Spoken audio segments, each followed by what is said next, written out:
बिस्मिल्लाहिर्रहमानिर्रहीम। अस्सलामुअलैकुम।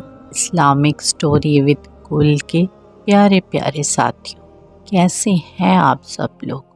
उम्मीद करती हूँ आप सब लोग सेहत और ईमान की बेहतरीन हालतों में होंगे। दोस्तों, अगर अभी तक आप लोगों ने मेरे चैनल को सब्सक्राइब नहीं किया तो जल्दी से सब्सक्राइब कर दीजिए और साथ जो बेल आइकन है उसे भी प्रेस कर दीजिए ताकि नेक्स्ट वीडियो के नोटिफिकेशन आसानी से मिलते रहे।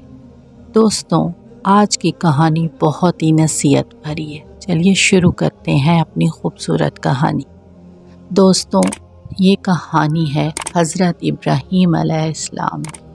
हज़रत इब्राहीम अलैहिस्सलाम की एक बहुत ही खूबसूरत आदत थी कि वो रात का खाना कभी भी अकेले नहीं खाते थे, हमेशा किसी न किसी के साथ खाते थे।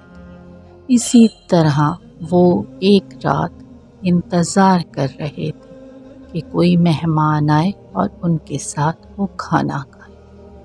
थोड़ी देर में दरवाज़े पर दस्तक हुई और आपने जाकर दरवाज़ा खोला। एक 80 साला बुजुर्ग वहाँ मौजूद था। उसने कहा कि मुझे भूख लगी है, खाने को कुछ है। आपने फरमाया मरहबा मरहबा, अंदर तशरीफ़ लाई।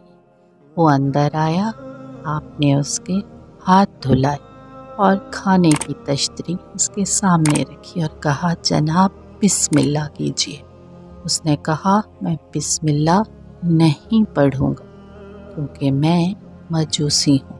आपको गुस्सा आया और आपने गुस्से मुझसे कहा कि उठो और जाओ यहाँ से। मैं किसी मजूसी के साथ खाना पसंद नहीं करता। और वो वहाँ से चल दिया।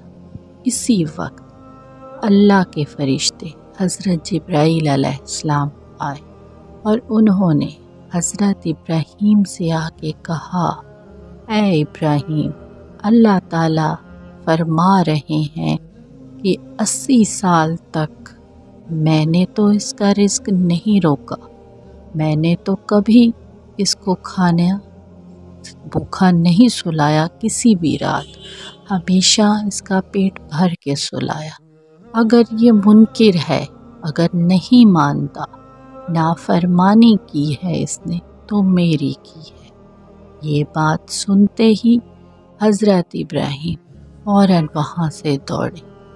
कुछ दूर गए तो वो मजूसी आपको मिल गया और आपने उससे जाके माफ़ी मांगी और कहा कि जनाब, आपकी वजह से मेरा रब मुझसे नाराज़ हो गया है, आइए और मेहरबानी करके मेरे साथ खाना खाएं। वो मजूसी ने कहा ये अल्लाह कौन है? आपने फरमाया अल्लाह ताला वो है जिसने तुम्हें, मुझे, इस कायनात को तख्लीक किया, जो तुम्हें और मुझे रिज़्क देता है, जो तुम्हें और मुझे रात को भूखा नहीं सोने देता, जो हमारे अमाल नहीं देखता। वो बहुत ही रहमान और रहीम रब है। ये सुनते ही वो मजूसी रो पड़ा और उसने कहा इतना अजीम रब है, इतना अच्छे अखलाक वाला रब है, मैं क्यों उस पर ईमान न लाऊं। और उसने फ़ौरन कलमा पढ़ लिया। आज की कहानी से हमें ये सबक मिलता है कि हमें नफ़रत इंसान से नहीं, उसके गुनाह से करनी चाहिए, बल्कि उसके गुनाह को भी ख़त्म करने में उसकी मदद करनी चाहिए, उस इंसान की इस्लाहत करनी चाहिए। उम्मीद करती हूँ कहानी अच्छी लगी होगी। अच्छी लगी हो तो दोस्तों के साथ ज़रूर शेयर कीजिएगा।